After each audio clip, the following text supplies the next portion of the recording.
鉴定一下网络热门娱圈传闻。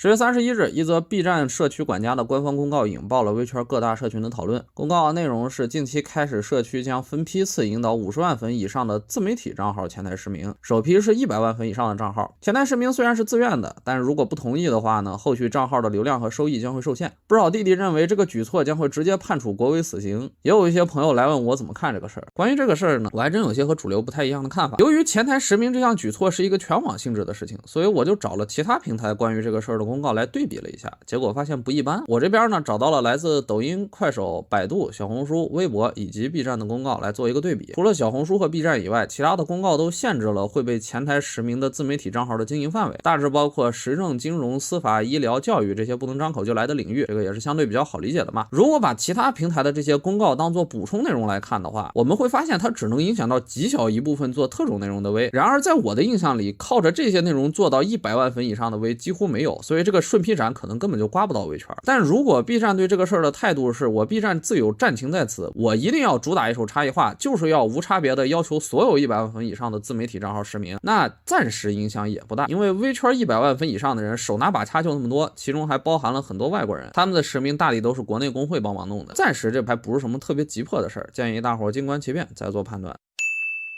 10月31日 Studio Lala 宣布与 Brave Group 完成了经营一体化。为了避免一些朋友说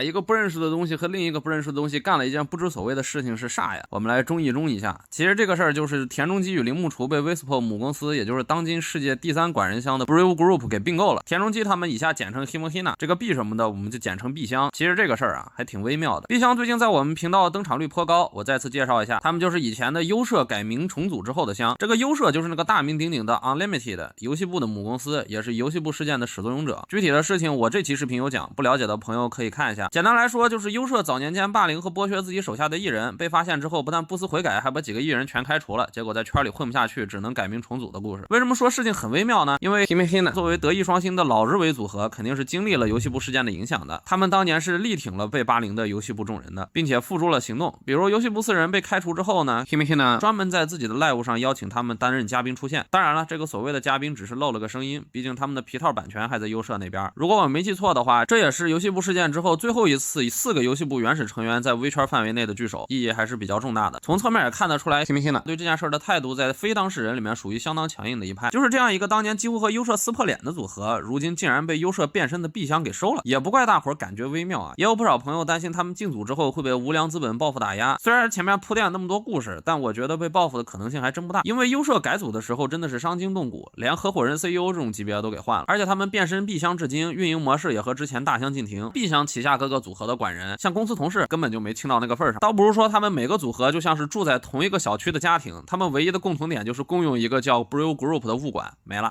虽然这么说有点极端，但是 B 箱旗下这么多管人，很多都是他们并购来的，而且其中一些还是已经做出一定规模之后才并购来的，比如 Wispo 从上到下已经有了自己的一套经营和管理逻辑， B 箱很难派得出人，也很难插得进手，而 B 箱也真就非常识趣的不插手。现在搞不好他们比粉丝们更害怕复刻游戏部事件，因为 B 箱是非常积极的准备上市的，四处并购也是为了这一点。可能是因为知道自己的管理能力一般，或者是对游戏部事件有点 PTSD， B 箱现在的经营逻辑就是不管我他妈大傻逼，不是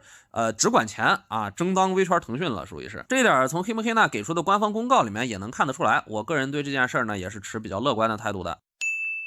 接下来是一组快讯，由于这次快讯的重量级极多，一些常规活动比如3D 回、生日回我们就不细讲了。10月30日 No World 发动态称其担任了由仓木麻衣演唱的名侦探柯南新 OP 的作曲，这也是他第一次担任动漫作曲。作为 VTuber 在音乐这个细分赛道下 No World 走的算是相当远的，大伙儿可以了解一下。10月16日自千星事件爆发后，希罗在直播中宣布加入了 Wispo， 这个 Wispo 不是我们刚才说的那个 Wispo 啊，而是国内一家搞电竞的叫英雄体育，他们在虚拟主播方面也有业务，比如说四喜丸子就是他们旗下的，也就是说现在四喜和希罗某种程度上是同事了。希罗官宣的这场直播的字幕版录播在这里，里面还有一些关于欠薪事件的其他消息，感兴趣的朋友可以看看。10月31日，七海娜娜米发布了11月5号的双11带货直播预告。虽然这应该不是微圈第一次带货直播，但是在影响力上应该说是比较大的一位，毕竟七海已经接近100万粉。我觉得带货这个形式啊，有助于帮助国内虚拟主播开拓更多的营收渠道，毕竟全靠打赏是一种非常不健康的营收模式。很不巧啊，国内很多社团暂时都是这样的形态。横向对比之下呢，日微的龙头企业们基本上已经摆脱了这种营收结构，转变成由线下活动、周边贩售、广告宣传、商业演出等等很多元的收入模式。考虑到国威现在的规模和形态，许多社团短时间内想要做到这些东西有点不太可能。七海这次尝试直播带货的模式更符合中国地界的体制，也许能给相关从业者在营收多元化这块提供一些新思路。接下来就看他们具体处理的怎么样了。10月26日，有奇玛娜称其与 B 站的合约于10月22日结束，他将停止在 B 站的一些活动。10月25日，高规律发视频称其将于10月28号闭线并回归直播工作。由于他的回归和有奇玛娜离站时间过于接近，且两人曾同属 P 加，也被人戏称为 P 加的置换反应。10月20日，合金装备联动了 HoloEN 的莫里，人称死神，发布了官方联动原创曲。